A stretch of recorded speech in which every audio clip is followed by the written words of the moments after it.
Whoa, what's good with you? YangGang, it's your boy Triple Cup Chuck, and I'm up. And I just finished watching MSNBC talking to Andrew Yang. And everybody that's out here that's a part of the YangGang, y'all know how MSNBC be treating Andrew Yang, and it's not fair. They short him on time. When they talk to him, they always try to do something disrespectful. They always try to twist his words, try to find loopholes, stuff that you would expect out of Fox. It would have been coming out of MSNBC toward Andrew Yang. I mean, we can go video for video. If I could find a clips of videos, I will post it and put just a montage of videos showing how MSNBC be treating Andrew Yang. That's if you don't know. But if you're a part of the YangGang and you've been keeping up with things, you see it for your own two eyes, so you know exactly what I'm talking about. But under this case, in this scenario, we have, well, Andrew Yang was doing a speech, and they had a woman. She was telling her story about gun violence and what happened to her kids.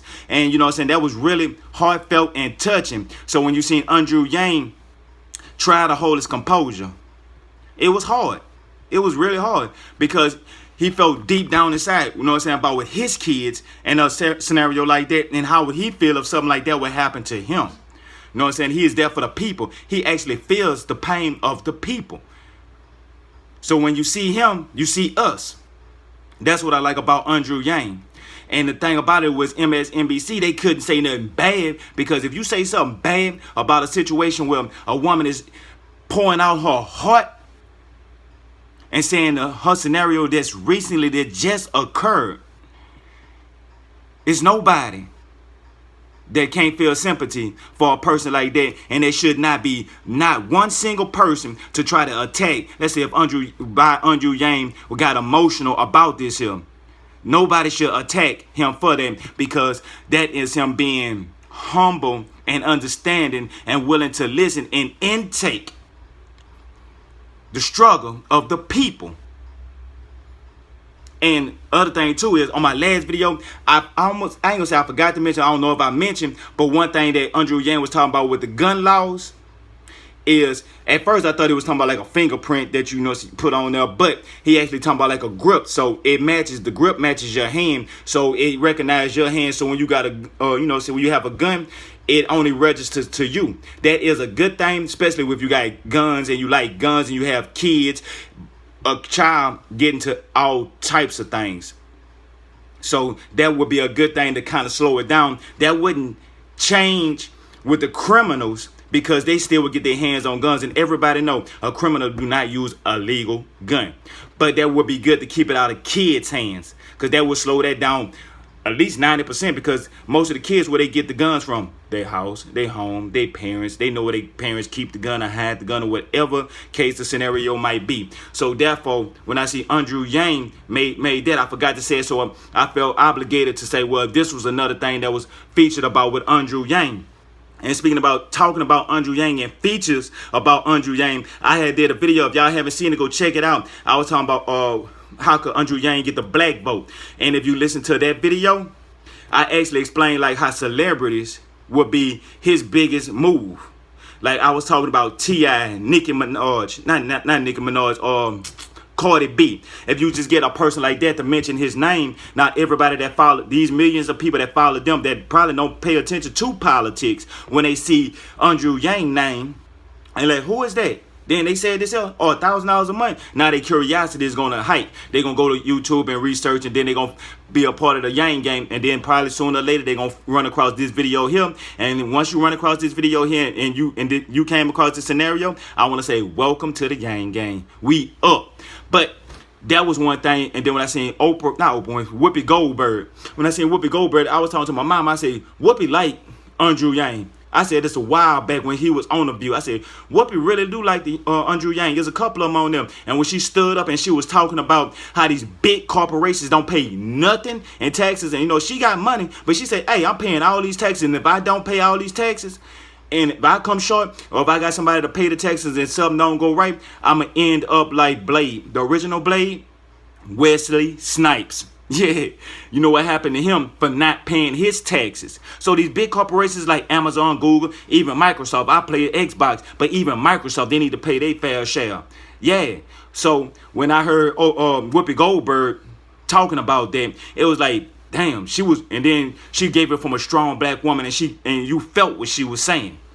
And when she did that, I was like, oh, Andrew Yang finna start blowing up. Then you have Elon Musk, and I always knew that Elon Musk was gonna back Andrew Yang. It was only a matter of time, because a lot of stuff that Elon Musk speak about and say we need to be looking out for is some of the similar things that Andrew Yang policies is what he's running on.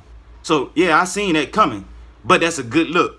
And will it help him? Some people say, oh, it might not help him. But you have a lot of people that's into science and creativity and stuff like that, but they really into politics. You got to think about it. They have some people that's into certain things, specific things. Because you can look on YouTube and you can find Pacific channels, and they have thousands of subscribers. That because they love Pacific things, and they talk about this specific thing. And if you see that, you'll subscribe to them. Like they have a channel, they talk about alien stuff and all, or whatever like this, or the top 13 most creepiest things caught on videos and stuff like that. People subscribe to those channels just to watch that. Nothing else, just that.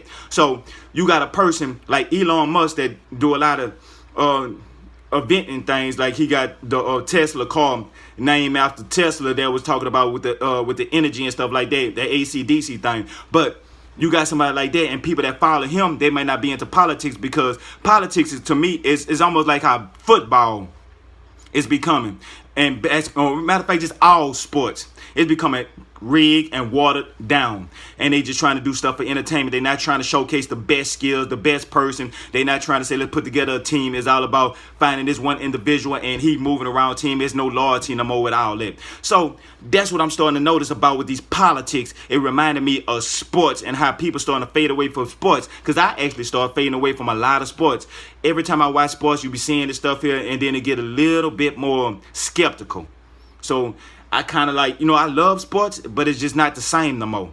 The way people win, the achievement, the trophies, you got a participation trophies and all this stuff there. That's cool when you're a child and your first 1 or 2 years playing pee-wee football. But after that, that participation stuff needs to stop. And then they having people, they trying to make points. And I know a lot of people might not agree with this statement right here. But when Kaepernick, that whole kabaka between Kaepernick and then you had Donald Trump, I want to say this here. What one only way to get somebody attention that's not paying you no attention? You have to make a bold move. He was not trying to be disrespectful to no veteran, but he wanted to make a bold move. And the bold move was that they caught everybody attention. So his goal was achieved. He wanted to say, hey, look, we need to notice this. This, what we doing is entertainment. It's to catch y'all attention. We got y'all attention. I know people say that we don't want politics in our sports, but this shouldn't have been politics in sports. It should have been an offshoot. So people that was interested in what's going on by him making a bold move, if they wouldn't have just said that, demonized it, it would have went on and people gave donations and made a note of, hey, we need to look out for gun violence and how the police brutality against the community. And it's not nothing to do with like, oh, black people feel this way, white people, or all this stuff here. I stayed in Baton Rouge. We've been having an incident where police was getting a little trigger happy, and we had a thing where they had blacks, we had whites, we had Hispanics, we had Asians that was standing with the people against what the police was doing and how they was treating the people and how they was acting. Because you can come around a police officer and the first thing you think about is, hope you don't pull me over and try to shoot me. You get ready to go out, you got to grab your gun and take it with you. Not because you're scared of somebody that's going to pull up on the side of you or try to rob you. Because people don't really steal cars like they did back in the 90s. Those days is over with. What people is more concerned about is being harassed and not being able to be free in a free country. And you feel like if you look a certain way or do a certain thing, you have a high risk of getting gunned down just by somebody falsely accusing you of something or any. It got so many different scenarios. It's kind of hard to do, but this video is not about that. This video is not about that. I might start talking about those type of things as well, but I ain't gonna talk too much about it too often. That's just one of those hit and miss type of situations. But I would like to say I thank every individual person that came and checked out this video, being here with me for the last 10 minutes.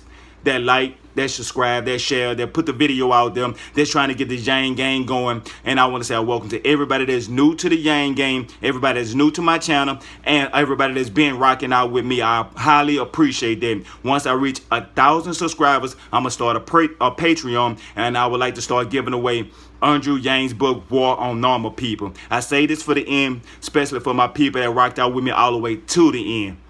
So I'd like to thank y'all for that, and hopefully we can get this thing moving and going. And shout out to all the YangGangs out there. This your boy Triple Cup Chuck, and I'm out.